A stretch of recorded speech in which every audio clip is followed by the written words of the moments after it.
Hey Justin, Hey Simon, we're back again. we're back again for another episode. What a month it's been. It's been a mad one. There's lots of things happening around the world, AV wise. Between Avixa with new team promotions, And then over in Las Vegas. InfoComm, and we'll ignore the fact that my dog has just come into the room to see what we're all about. So we play the intro music. Yeah. All Things TechIE podcast, brought to you by two tech junkies, Justin Dawson and Simon Lang. For more, visit www.allthingstech.ie for All Things TechIE. Someone was actually making comments, Simon, about the fact that our little jingle at the top of the show has an echo in it. Now, this goes down the audio route, and it has www.allthingstech.ie. And I'm thinking, but no one uses www anymore. No, most times when you're talking about a website, you just go the name. Yeah, if you can't figure out that you don't need to put www in front of any address on an internet browser, you shouldn't own a computer at this stage. That's my thoughts. But it's also, Google's got so clever, or Bing, that you only need to type in the full and it actually does it for you. So episode 2 of allthingstech.ie, where myself and Simon talk on an Irish perspective of everything AV and IT on a monthly basis. And what a month it has been, Simon. As we were saying, Avixa with a new promotional lineup, loads of movements around the European regions. We'll be talking about that. InfoComm happened In Vegas. in this year. Vegas. Because it keeps changing from coast to coast. Coast to coast, it looked amazing. We were also following the hashtag non-com for the people that didn't go to Vegas but were stuck at home doing AV work. But it's okay, we got to go ISE this year, so... We did get to go to ISE, and we might compare ISE and Vegas later on. Yanny versus Laurel, that was a big debate. Simon has not heard about Yanny versus Laurel. We're going to explain how Yanny versus Laurel happened and became the new, what was that, the red versus the blue dress? Do you remember that? Yeah, there was some kind of optical illusion, so this is an auditorial illusion, is that what they call it? Yeah, how to play with people's heads with audio. I used to love that in college, like subliminal messaging and how to play with people's heads. Not that we are going to put any subliminal messages in this program. Donate now, donate now, donate now. We're going to briefly talk about GDPR. Oh, are we sick of it? It sounds a horrible thing to say, but it's very important to companies out there. So Yeah, need we have to kind of cover it. mention And how GDPR affects us AV folk and security and locking things away. We are going to talk about product of the month, and Simon has the Google Home Mini.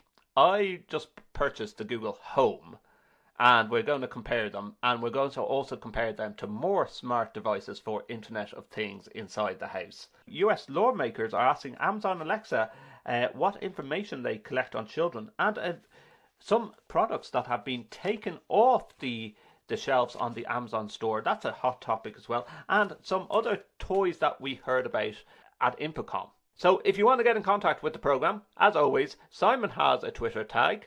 It's Simon Lang AV. I have a Twitter tag. It's Justin or Dawson. Or you can also contact us on our official website and see our show notes at www.allthingstech.ie. We're on iTunes now, so subscribe to us there, but we will be on Spotify as well once we get over 10 podcasts. So after 10 months we're allowed to join Spotify. Sweet, so then we can listen to it on the go on our paid subscriptions. And also, well, on our paid subscription, or free, or the fact that if you have one of these cool Google Home devices, you can also ask to listen to us as well.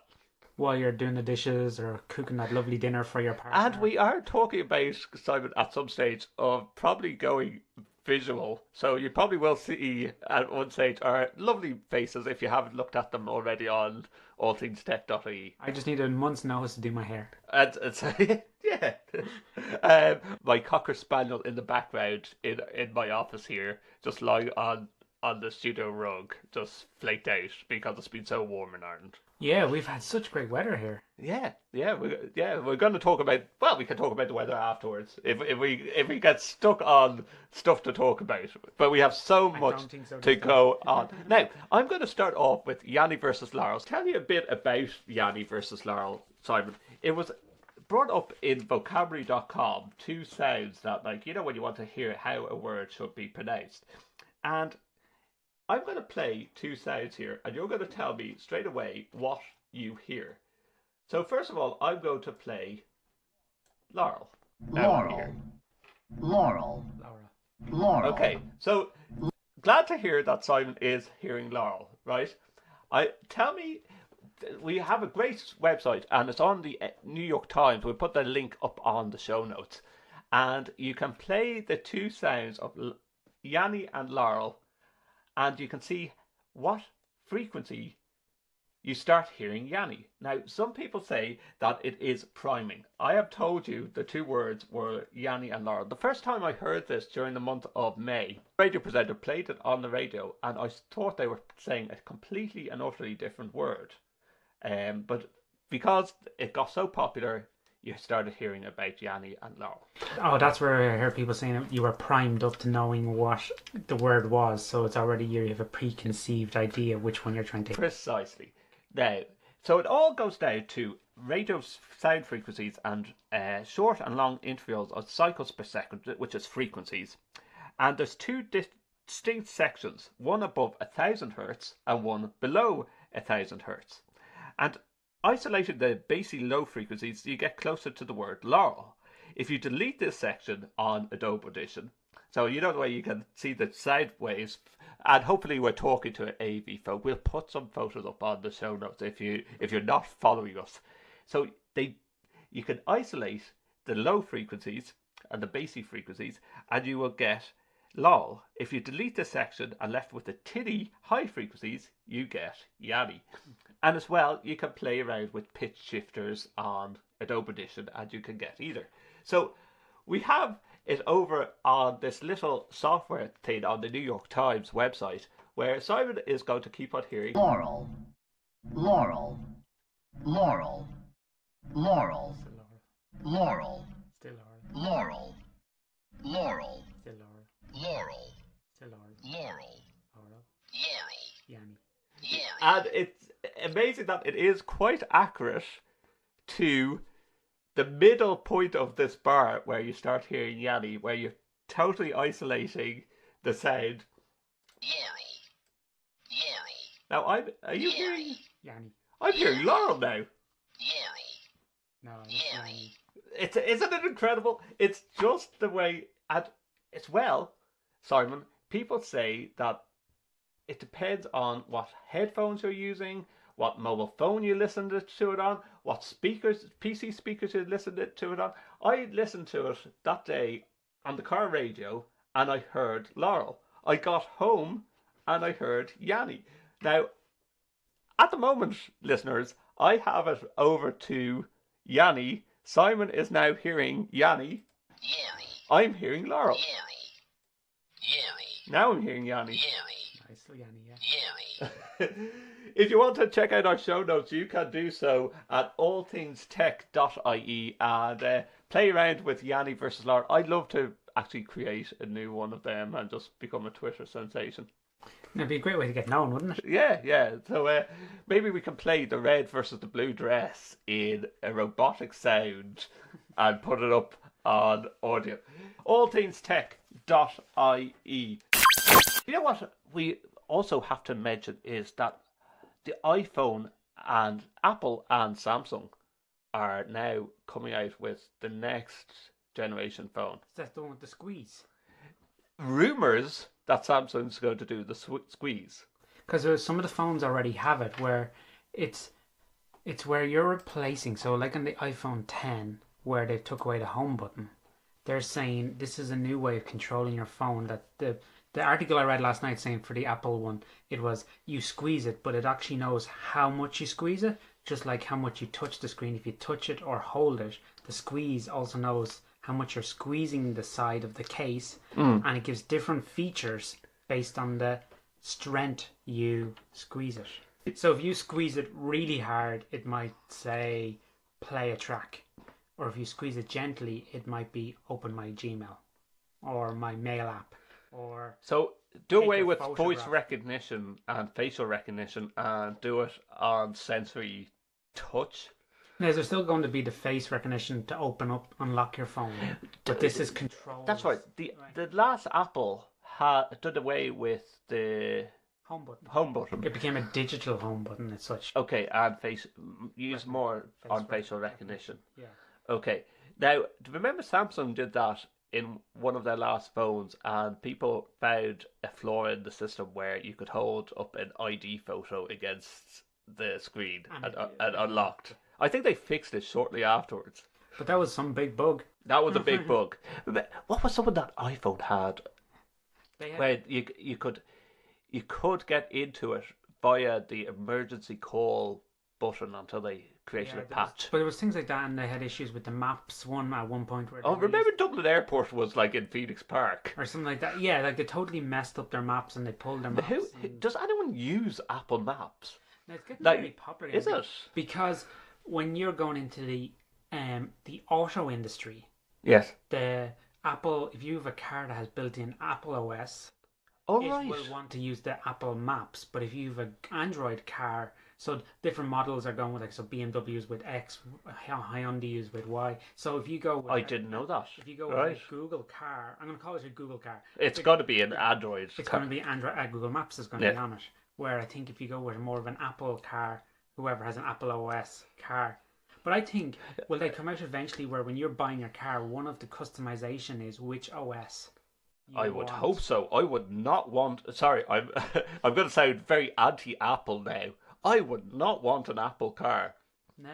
So if the car was as reliable as their product... The products are reliable, but once you get locked out of Apple, you are locked out. Like... Brother-in-law got locked out of Apple, had to give his credit card details to get reactivated, simply because my niece picked up the phone and started playing around with the pin touchpad, locked him out of his device. The setting was on that his whole account went into lockdown. He had to give his credit card details, and it took nearly 2 weeks to get him back activated. I know someone who it happened to them with a corporate account. And 10 weeks later... 10 weeks? They're still unlocked. They can't get unlocked. Could you imagine if this was...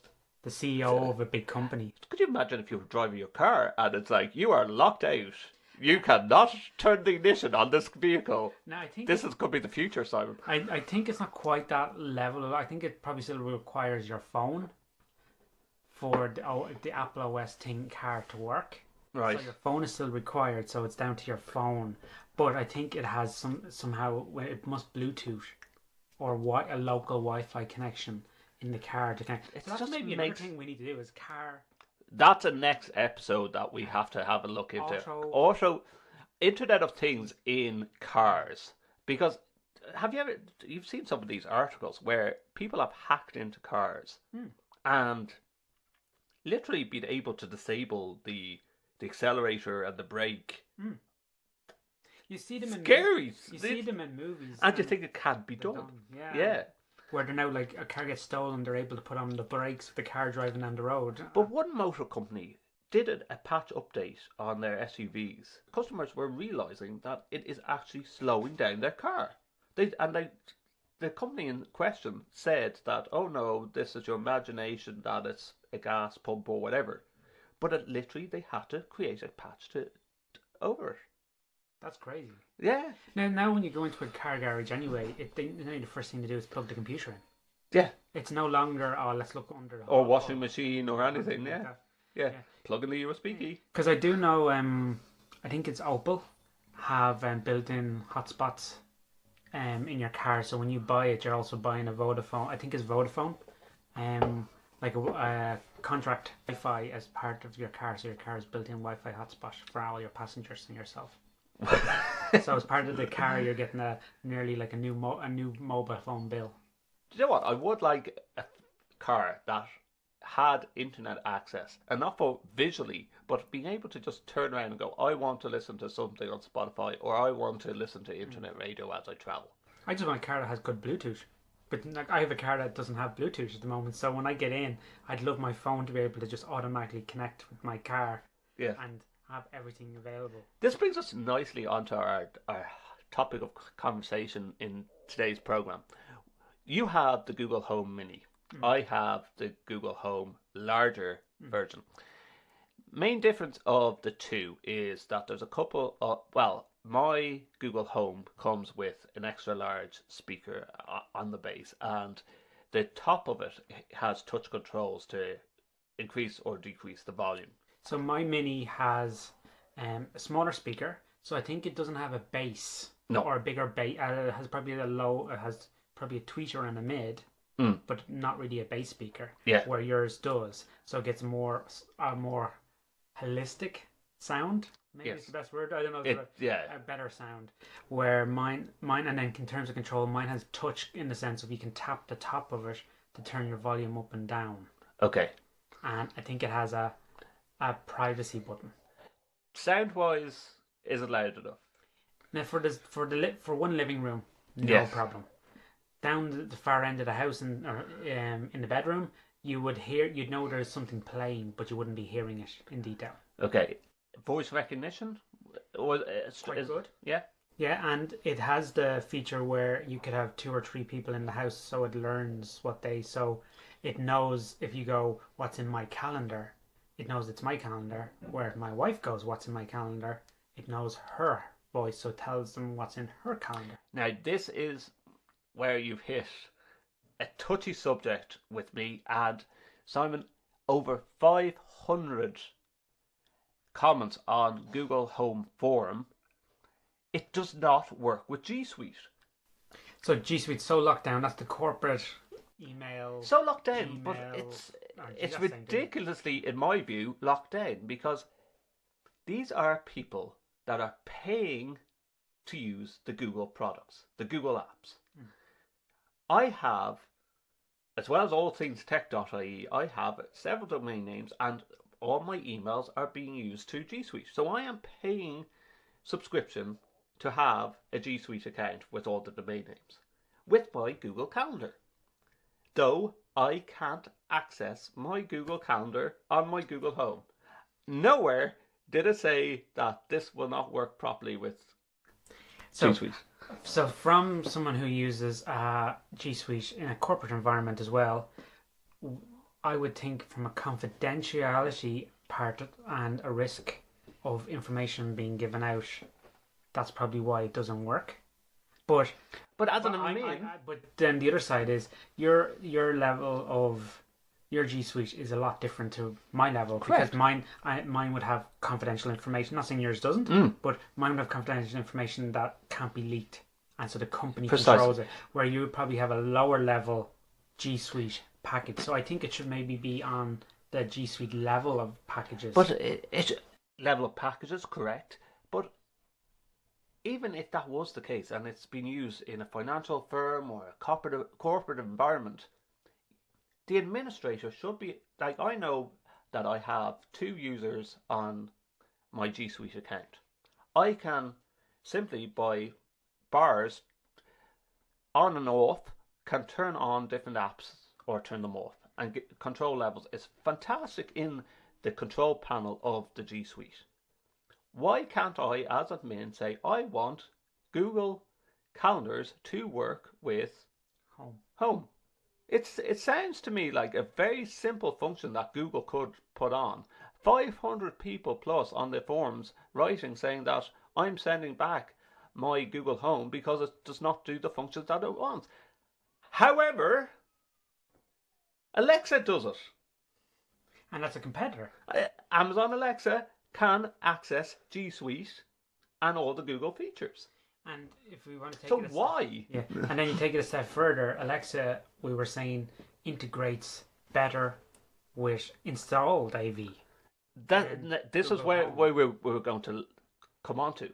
If you were using some of these features in an AV build, I would definitely be aiming for the Amazon Alexa. And I think Crestron as a one brand has already got stuff that links in with Alexa, so you can go into a room and go presentation on, and it turns on your screen, turns on your projector, XYZ, throws up all the information you need to start. And that's literally with the Amazon Dot. Yes, which is the smaller version of the Alexa. Yeah, now I know that some TVs now are being built in with Bluetooth, are being built in with the CDEC, and it will turn on the TV and select the source and so forth. Do you need anything on the back of the TV with the Amazon Dot to go turn on and do the presentation? The Echo talks to a processor. Okay. So that's a complete room installation. Okay. Because you would have, if you have speakers, but if you had just a TV and a Dot, I think it could possibly talk straight to the TV, and the only thing you run into is wireless presentation. So with an Amazon Home, you've built-in casting. But lots of TVs, if you have Sony, for example, have Android OS TVs, which has built-in casting. So there's lots of this. See, I know that I have to get myself a Chromecast, and I did go with the Chrome. Prices, I have to say, Simon, between the Google Home Mini and the Google Home, you're talking an extra €100 plus. Now, it does give the base speaker, it is louder, and it has more functions on and buttons on the top, but I don't use the buttons. And for sound, I think the only reason that I bought it is for the size of the house and the sound. But I still had to buy a Chromecast to be able to attach it to my TV and cast. I have that problem. So I have, for example, I have a Home Mini. I have a Nexus TV player. So the Nexus TV player is what does all the casting to the TV. And so it saves you using your phone for everything. To watch you're watching TV, it's all built into it's an Android player. So my Home, using an app called the Home app from Google, you can actually distinguish. So if I go play something on YouTube, it turns on my Nexus player.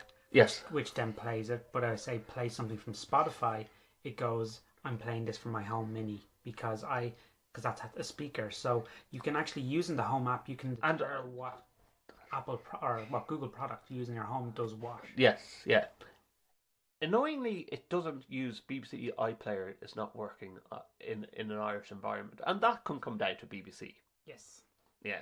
Netflix is brilliant. No problem. Yeah, you will have to subscribe to Netflix, but I think it needs to be more when you're buying this off the shelf in a tech shop.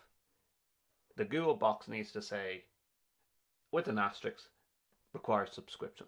May not work with G Suite. Now they keep on. I've gone back twice already to Google and said you really need to turn this on for G Suite.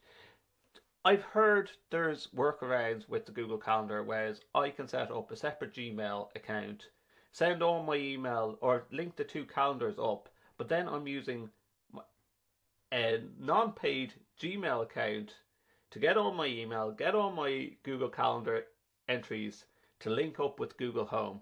Sort of defeats the purpose. And it's a bit of a long-winded way. It defeats the purpose. You know, I just think that the Google need to introduce this feature. I am out there for listeners who's listening to this podcast who have tell me that there's another way of getting around this. And what about the HomePod from Apple? HomePod apparently released now in 2018. So that more than likely they're not going to be Google related. It's probably going to link up with Apple's calendar, Apple's mail. So in that case, every company is locking itself into something. But Alexa is the How most come universal. Microsoft haven't come out with something? That's a good one. Maybe something. Well, hello, Microsoft. Tap tap. What are you working on in the background? But I think so the HomePod is Apple. We got the Alexa or Echo Dot is Amazon, which is the most middle ground one of all of them, and then you got the Google Home. Yeah. So these are the three out there. But then there's loads of other ones I think that are generic. For example, the company from China, I can never pronounce it. It's Xiaomi or XIOMAI or something like that. Okay. They do lots of copies of stuff, but they're massive in China. Right. So they have their own version, but it's kind of on an Android OS kind of system. So there's loads of companies making their own. Samsung, I hear rumor have ones coming out. The great website that I've played around with, and I don't know have you played around with at all, it's a developer website called If This Then That, IFTT, and gives developers the opportunity to make a command saying, if I ask Google Home the following, say the following. Played around with it a bit, as in, I have it now that my phone will send me a notification saying, hello Justin, how was your day when I arrive back in a set location? However, I thought it would work that Google Home itself, the device, when I walked in the door would go, hello Justin, how was your day? I was just playing around with the functions. It does allow me to send reminders as a G Suite to my phone if I say send reminder. However, it doesn't come up on Google Home itself, sound-wise, and maybe I'm doing something wrong. Listeners, again, if you're listening in and you notice that you're doing it all wrong, just on IFTT, let me know. And have you come across, can you change the voices? So, for example, it can be a lady talking back or a man talking back? Or... Depending on who's talking to it. I was trying that with Jen. I was trying to get it so that it would give her a male voice. Does it do that for Anne? No, it's the same voice for all. Same voice for all. But I have heard, talking slight tangent here, I heard another friend of mine who bought it who has kids in late primary school, starting secondary school, and they use their Google Home for checking their homework against or helping with their homework. So he said, for example, they were doing a thing in geography on a lake in a certain country. They asked the Google Home about this lake, and it started quoting Wikipedia and research back to them while they're writing. And while they're writing it in, super. And then when they started doing maths, they were actually able to ask it, is this correct? Calling out the sum, and it gives them back the answer. So they're using it to verify their answers. Does it sort of take away from the parental role of, Daddy, Mummy, can you help me with my homework? Then how about in Ireland? Does it understand Irish? So, for example, if you're parents who are not very good at Irish, would Google Home be able to help? Do you know what?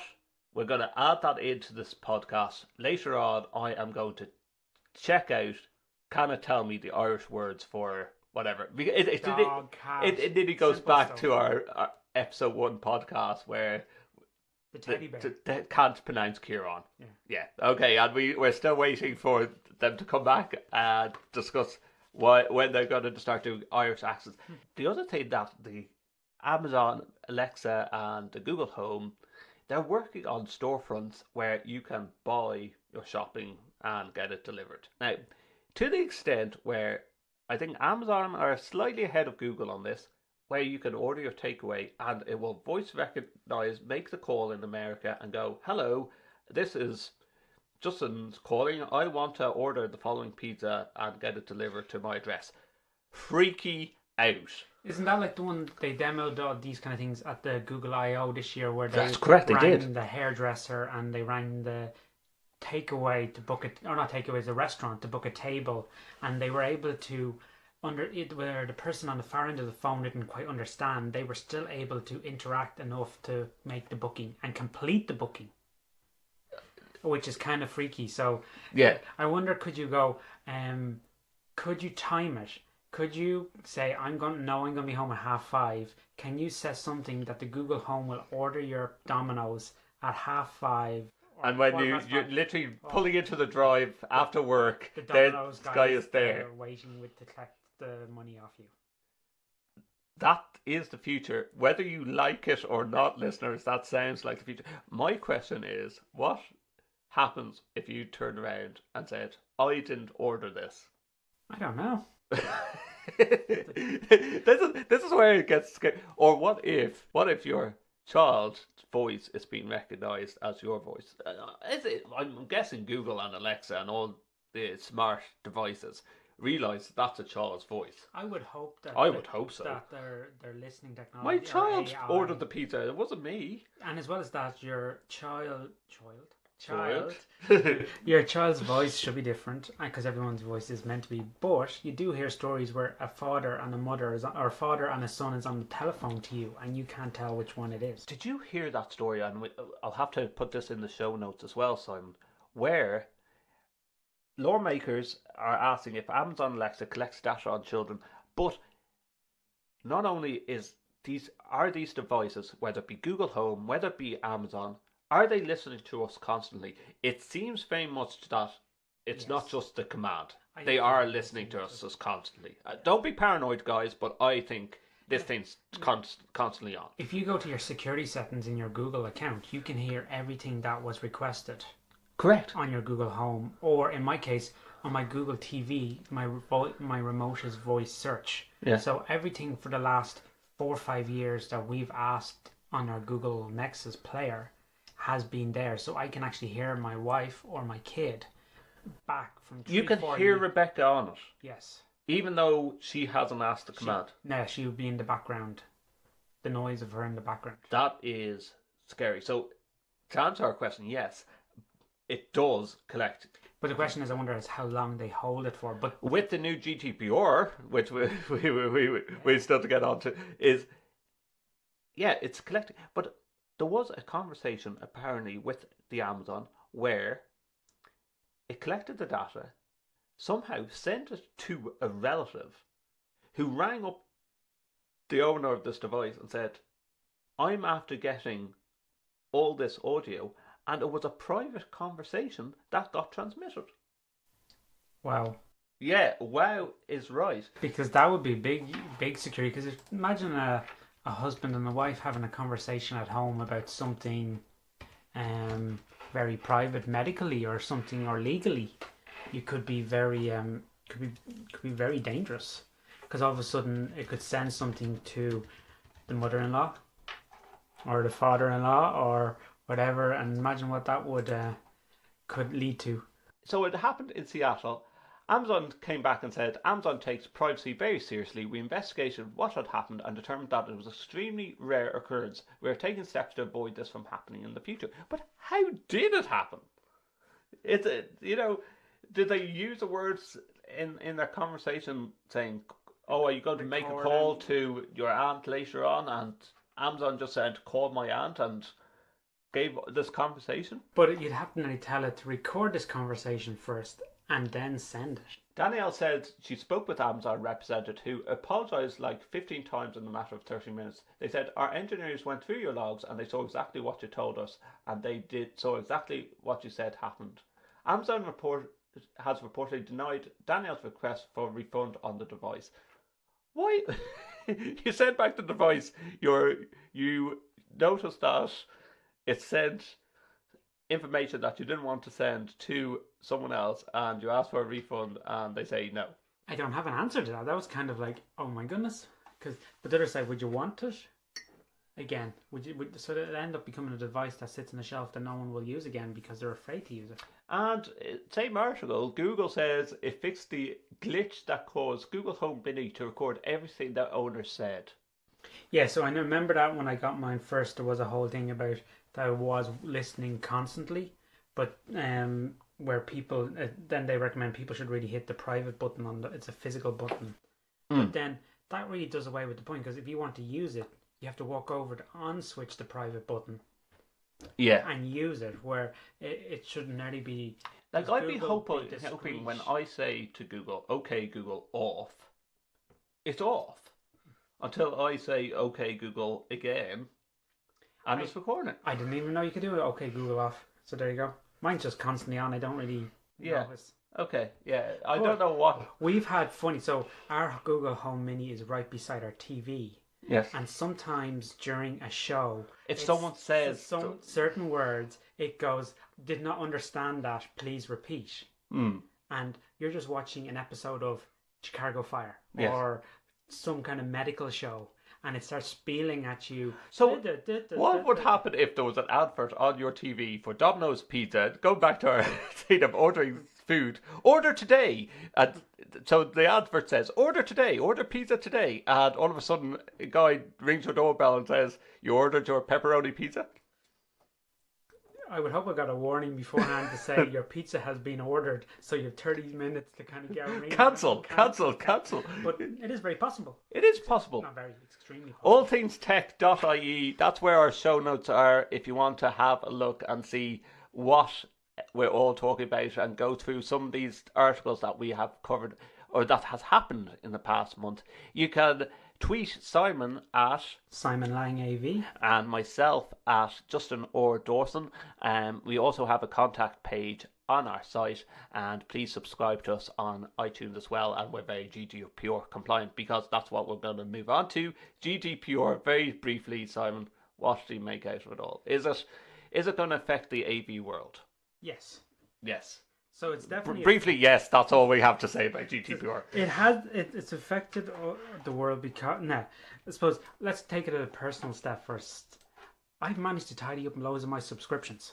Yes, absolutely. This is the best thing that's happened with GDPR. Do you want to still be bombarded by these emails? If you don't reply to us within 24 hours, by May the 25th, we're knocking you off. But in my case, as most people have, they have more than one email address.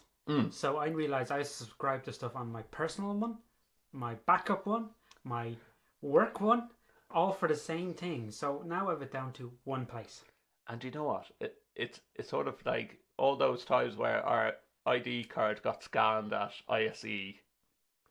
It deletes all those emails. Now, there's a load of those, unless you want to keep them. Yeah, there's loads of companies like that where you got scanned and you want to keep the information. And others is like, I know you exist, so I'll go to your website when I need you. Because what GDPR, for anyone that hasn't been bombarded by GDPR, means is the European Union brought out regulations that says that each person had to opt in to any type of mailing list and where your data is protected. So even if you buy something online, it doesn't mean that they can keep your email address to bombard you with emails of latest products unless you've said you can. Yeah, and then it also protects people who have subscribed to maybe some kind of database of stuff that they then can use. It's how your data is collected and stored. And what data? And what data? Because anything I've gone to in relation to preparation for it, it's not just talking about, oh, they have your email address, your mobile number, maybe what age bracket you fall into. They're fairly high level, but if they have even more really sensitive information about maybe what's your fate or what's your sexual orientation, all those things. That's high end information that companies can get humongous fines. Well, one university in England, 2 days before the GDPR regulations, a hard drive got distributed. It's found and distributed on the internet. The university in question was fined 125,000. If they were fined now, they say that it would have been quadruple that. Yeah, I think it's quite a high figure. It's it is a percentage of your turnover plus or so a set fee. But the difference is if you're a multi-billion-dollar company.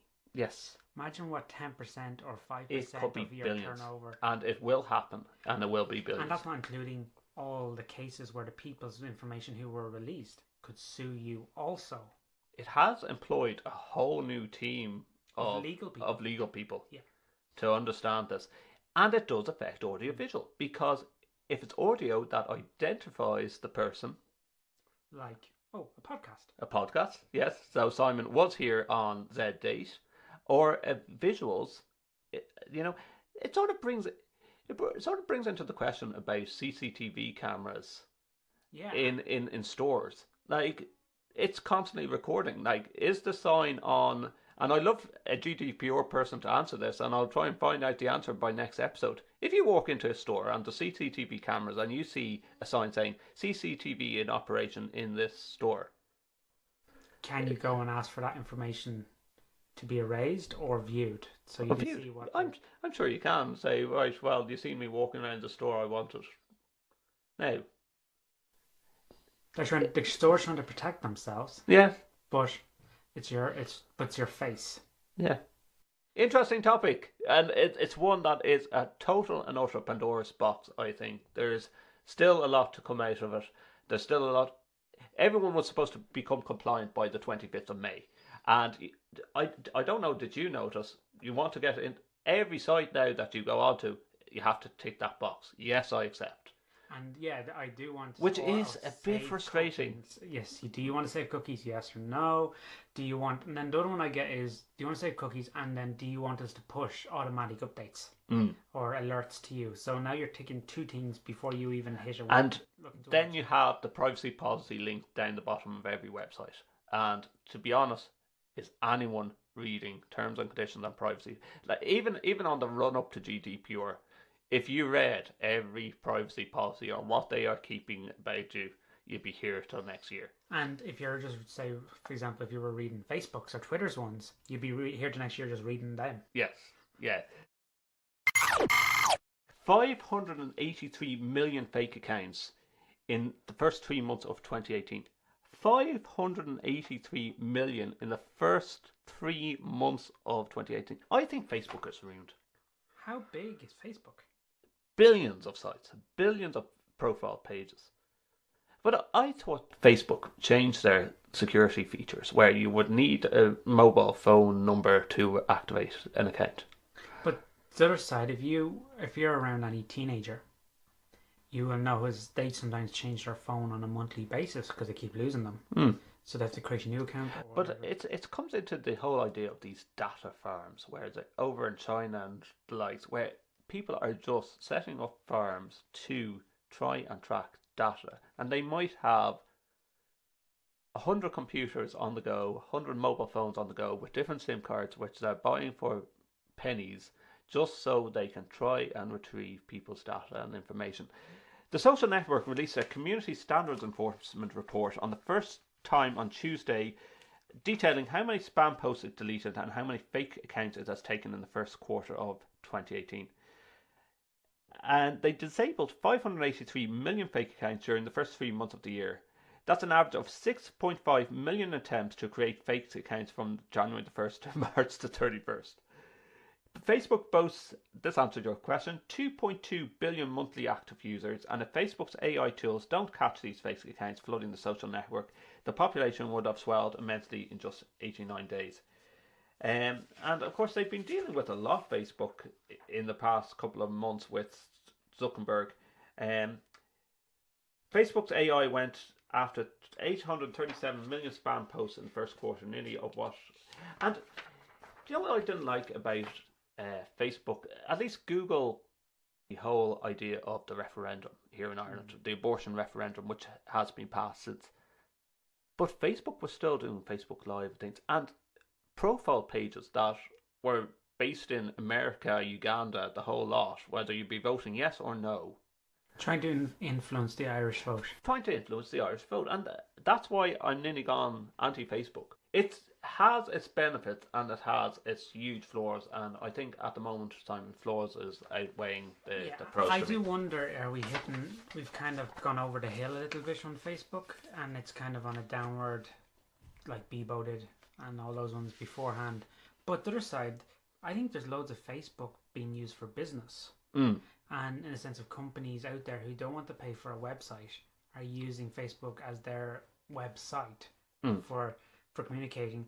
Or the generation age has changed. I think Facebook now it's used a lot more by older people than us. So yes. I'm saying in the mid-30s upwards, where I was reading the other day. Share photos, keep connected with family that is overseas and like that, where I noticed that younger generations, even younger than us by a good bit, Snapchat, Instagram, that's their social. And I heard of another one called Kick recently. Yeah. Which I was reading. Which is supposed to be very dangerous for kids. Yeah, and I was actually reading an article last night on Snapchat educating parents about Snapchat because parents don't know anything about it really. So I think Facebook's core focus group has changed. Where maybe 5 years ago, Facebook was the in thing from a 13-year-old to a 90-year-old. I agree. And so I wonder, has that also changed its priority? I think it's going to have to change its model again. Whether it's going to be a broadcasting tool where you use the Facebook Live, etc. But doesn't Facebook own WhatsApp? Yes. So it has its hand in another field as well, which is quite good. So it's protecting itself there. Yeah. And we won't even go back into all the political things of how politicians in America did not understand the difference between Facebook, WhatsApp, and so forth. Visit our website www.allthingstech.ie. This story scared me, Simon. We were talking about soft toys last month. People were getting these as baby monitors. Amazon took off this product off their store because they seen how easily hackers could hack into a little teddy that has a camera that was being used as a baby monitor.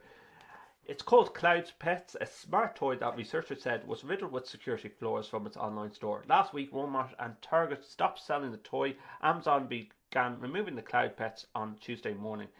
It comes after Mozilla contacted Amazon, so Mozilla as in Firefox, contacted Amazon with research showing the new vulnerabilities on Cloud Pets. In a world where data leaks are becoming more routine and products like Cloud Pets sit on a shelf, it's becoming increasingly worrying. Which brings us back to, you've seen a router that you can have programmed to use VPNs. For people that don't know what a VPN is, a virtual private network. So basically, if you were at home and you wanted to protect what information you were doing on the internet, you can use these. Companies use them all the time for staff to connect back to their office when they're remote.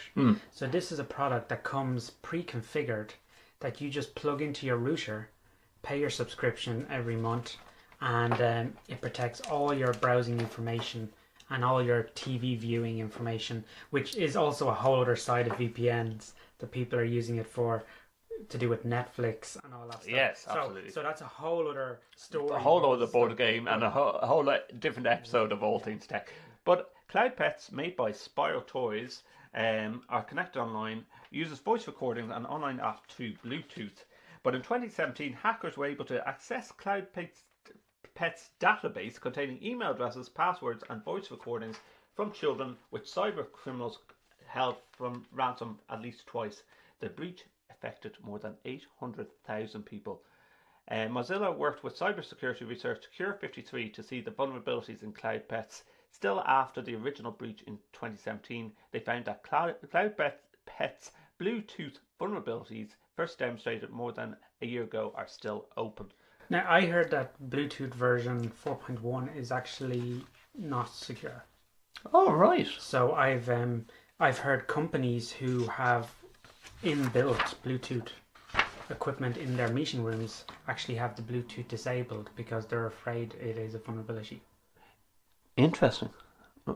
So for example, if you have a sound bar or something in your office, right, in meeting rooms where people could use their phone and connect it by Bluetooth, they're saying there's a vulnerability there that if that soundbar was connected, it comes back all to GDPR security, AV and IT security, and where AV and IT clash. I think they're smashing together, to protect audio. And but also to just protect users. And users. Because users are not saying they're stupid, but they just don't think about that stuff. Yeah. Yeah, and whether it be behind a VPN or firewall, there is devices there. It only brings us back to iKids, where you say to yourself, if we put these devices on a separate network, separate to your main router in your house, it means hopefully you're under a different layer of security. But then you need some way of still being able to get into that. So the whole point of the monitor is so you can remotely monitor it. So you still need to be able to get into that private network. Yes. It's an interesting ball game. More on our show notes, listeners, on allthingstech.ie. InfoComm. We didn't get funding to go to InfoComm yet, Simon. Next time, so it was in Vegas last year. It's on in Florida, East Coast this year. Yeah, next year. Now I was over with some of the Avixa guys in Munich, and we must also say congratulations. Our friends over in Avixa, Chris Lavelle has been appointed to a new European role as Senior Director of Development of Europe at Avixa, replacing Pam Taggart, who is moving to a global scale in the US. So congratulations to them. Ben, our friend Ben, he's taking over Chris's old role. So congratulations to Ben. Jennifer, so there's loads of new roles. We're going to put that up on our show notes. But congratulations to all Lots the of people who we deal with in Avixa who help a lot of people. Avixa's really come on with the name from moving from Did you InfoComm. see, I'm talking about sidebar. Did you see the clothing Yes. that at InfoComm that Avixa had? Take note, we want this at ISE Avixa. Yes. Yes. Definitely. Yeah. I would love to wear a jacket around. Do you know I'm getting a hip flask? Very special hip flask. Nah, I would rather a jacket. You would like a jacket, yes. Okay. Take note, Ben, Chris, if you're listening in, we want jackets, Avixa jackets. Or have them online and we can buy them. Or have them online and we can buy them on the store. Yeah. Or if our great friend Chuck Espinoza is listening in, I want my new CTS socks, the new brand CTS socks, which he promised me. But if you want to just send us over some jackets, because we live in Ireland, it rains. A lot. As we look out the window, it's dry at the moment, but I told you we would return to the weather. Such an Irish thing. Such an Irish thing to do. InfoComm. I learned that it's cheaper to stay in hotels in Vegas than stay in Amsterdam. Like, you can pick up a room. There's so many rooms in Vegas because they try and catch you on the casino end of things. For absolute pittance, like, you can get like a big room the size of this house for $50 or $80 a night. So at some stage we need to get to Vegas. But in comparison to IC, they know that you have to be in the area. The hotels are few and far between unless you're going to go right into the outskirts of Amsterdam. And we are being charged nearly €150 a night. And I wonder, is that also part of they're looking at it, that they believe can name it a venue of the Rye. The Rye is actually getting too small. This is the debate that's constantly ongoing, that the Rye is, and I heard that it wasn't always in Amsterdam. It used to be in Germany at one stage, I believe. And I think because they have I think it's one more year on their contract, and then they're going to start looking at that somewhere else. And bring it to Ireland. Unfortunately, there's nowhere in Ireland. There's nowhere in Ireland that's big, unless we go out somewhere like into Hangar or Dublin Airport or something like that. But I heard like there's places in Germany that the Rye would fit in the corner of. Wow. They're that big. Yeah. So I reckon. See, I've heard that it's not all about the size in Vegas and in America. If they compress things down a lot more and you can get around and see the tech. A lot of the AV folk and AV tweeps saying that there wasn't much swag to gather, and similar to what we felt at ISE in February. Yeah, companies seem to be cutting back and doing more the party route. Cool toys, and I like this toy from Marantz. Put it up on the show notes. It's called the Turret. It's a HD camera, microphone, and LED light rig, all in one. It looks like a little mini stand for podcasting, and well, if you wanted to, I guess you could use that as well for doing Skype or video calls. But it's all in one, and it sort of goes back to your sound bars and video bars that are becoming so popular with huddle spaces in some installations that you're doing. Yeah, so it seems to be the new thing now that people want quick instant meetings with very little setup, where sound bars are the new thing because it's simple. You're mounted below a TV, you run a USB to the table and a HDMI, and that's it. It goes back to episode 1. I think Polycom need to change their design with regards to video conferencing systems. And everything's USB. And I even notice now that there's no need for traditional VC rooms anymore. Immersive rooms are not required, to the point where people aren't installing them. It's all your laptop is the center point. It comes back to user experience and end user experience of being able to just go into a room, click a button, and they're talking to. And I wonder, with the introduction of USB-C, that now rooms don't even need to bring your laptop. You bring your phone, which is USB-C connected, and your phone becomes the center point of your call. Yes. So you could have the Skype app on your phone, or your Hangout app, or your Meet app. Has to be the way forward. And then you don't actually need to bring a laptop anymore to your meetings, just your phone, and that's it. Another thing that came out, you've been doing a lot of Crestron lately with installs. The Crestron DM NVX Secure Network AV Solution. they've been around now about a year, and they're absolutely brilliant. From an IT security point of view, they love them. They have a lot of stuff. Explain to me what briefly. So this box, basically, it can be a sender or a receiver box. It's just simple setting on it. Okay. So if you want to switch, so you can send it over. So sending your video and your sound over an IP network. So it's AV over IP. Yep. And so you can basically, if you have only a few rooms, you can just use the box, and you can then web interface into the box to configure it if it's going to be a sender or a receiver. But if you have a large office installation, you actually can get a director unit, it's called, and it manages the whole network for you. So basically, you could have one room. So this has gone away from Room View from Crestron. This has gone into what is Crestron calling this product now? It's just the Crestron NVX. But the software to it's actually all web based. It's based on the unit itself. Oh wow! So it's still based on Crestron. If you go to a Crestron Mercury unit or a Crestron Fusion, they all starting to look very similar in graphically layout.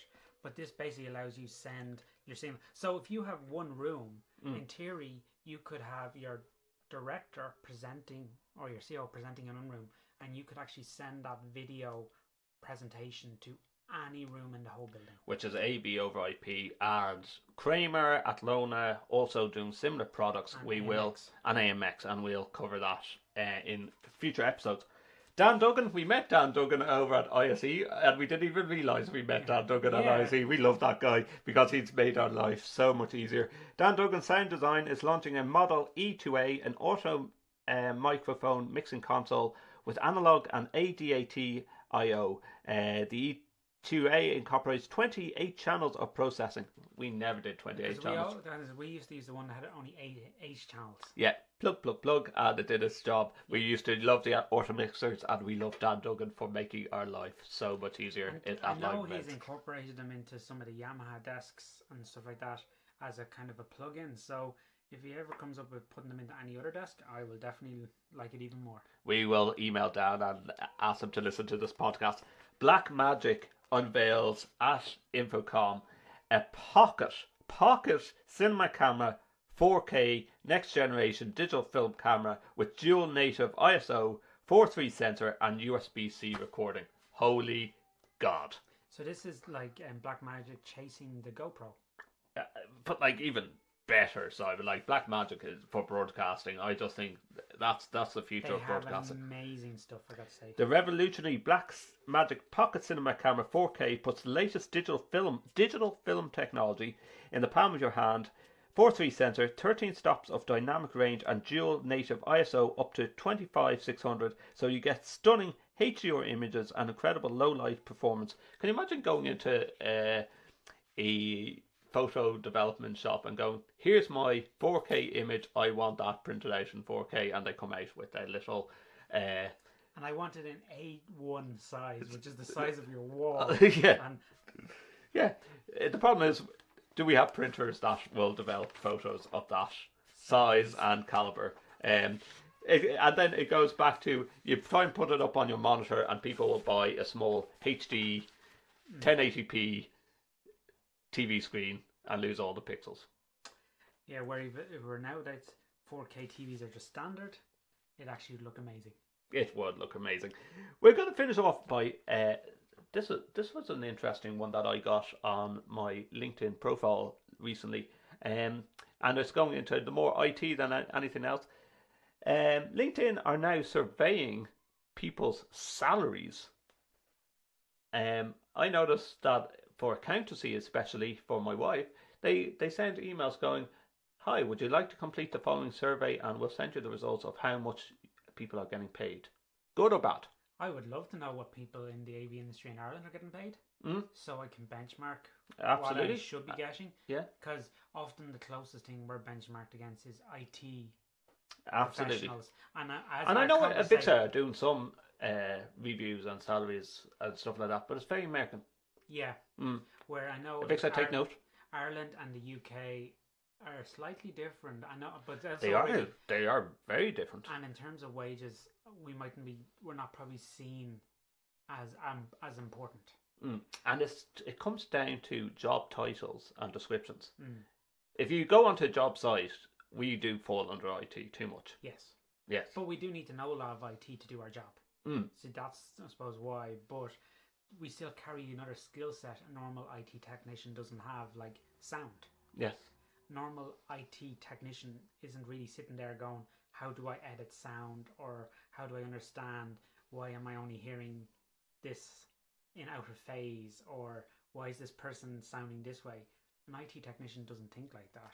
IT technicians don't know what a mixing desk is. Yes, they actually freak out when they see a mixing desk. Yes. It comes back to our t-shirts that we go, and our quote on our website, allthingstech.ie, we do know what a mixing desk is. Yes. Yeah. Because I even noticed, like, now mixing desks are digital, so they are getting more computerized. But it still comes with the analog feature, or the traditional features of high, mids, lows, fader, auxiliary groups. Auxiliary groups totally freak them out. Yeah.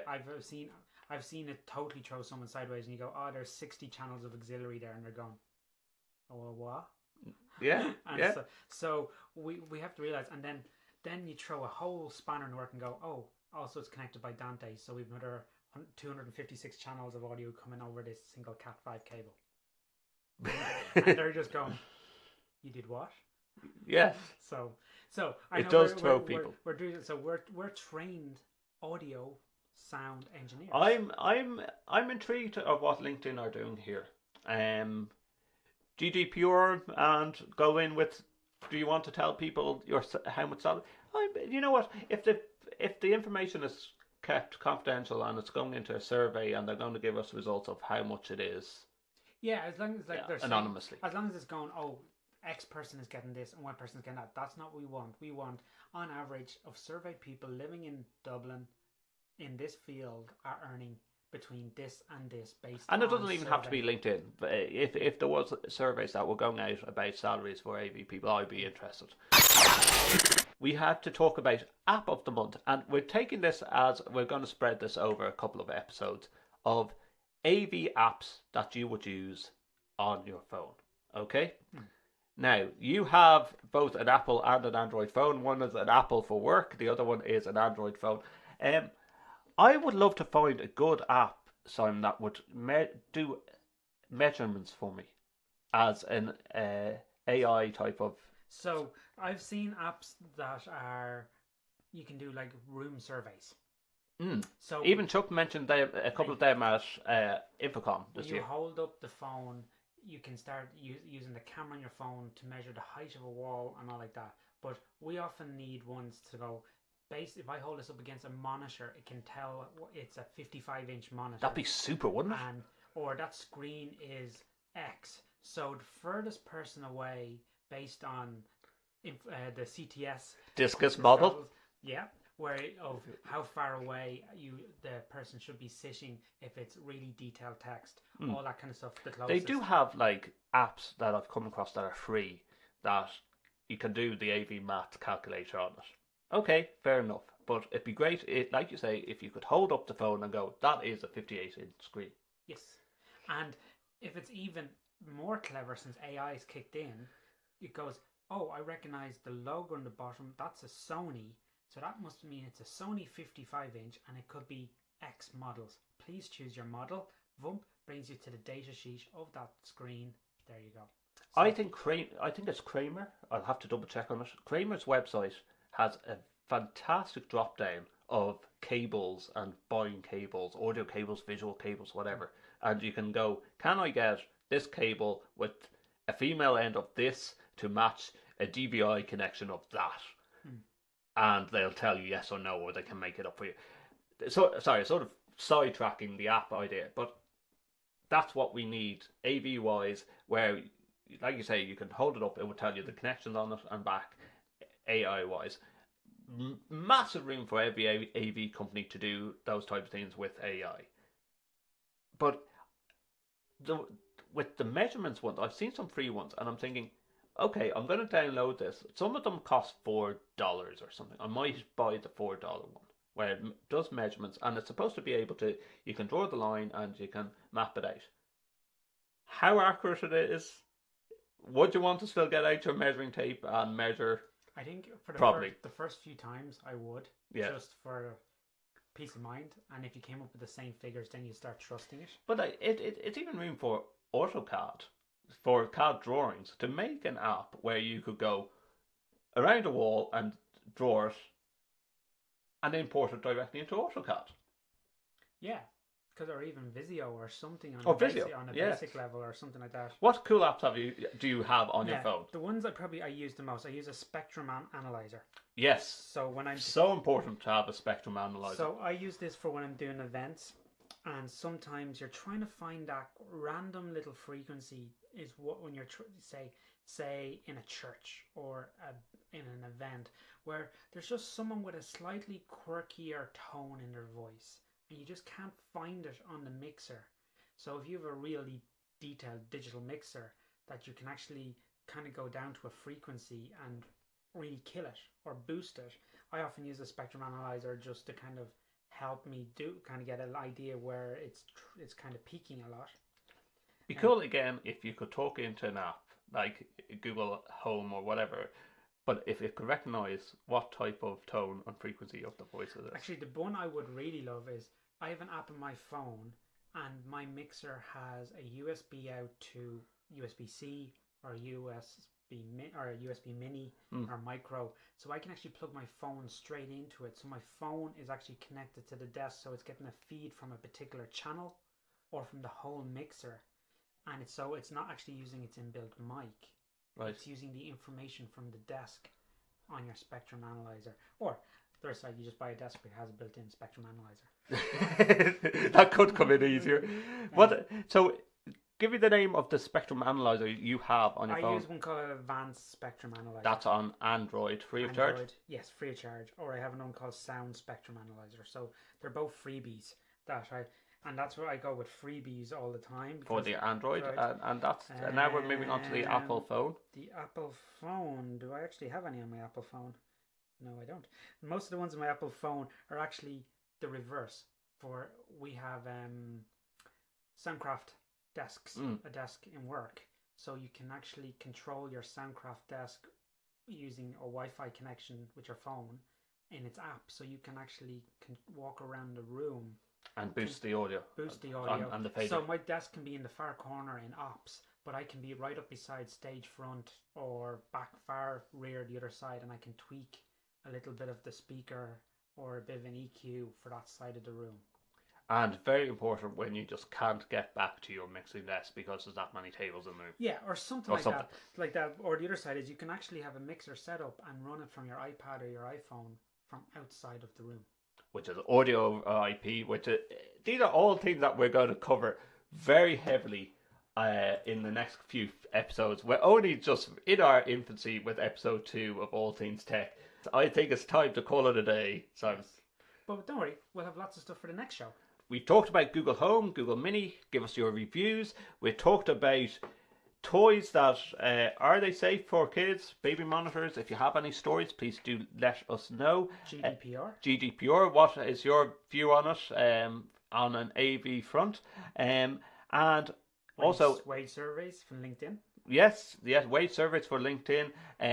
If you were at InfoComm, what did you like? What didn't you like? Did you pick up any swag apart from the Avixa jackets and stuff? That sounds really cool. And if you have created a new Yanny versus Laurel, please let us know if you've been playing around with audio editing software. And apps, if you have any really, really cool apps, we don't care if they're free or paid. Let us know. And we'll review them. All Things TechIE. You can tweet Simon at Simon Lang AV and myself at Justin or Dawson. Thank you for listening to episode 2 with a better microphone in our new studio environment here in Dublin. Stay tuned for more and visit our show notes at allthingstech.ie.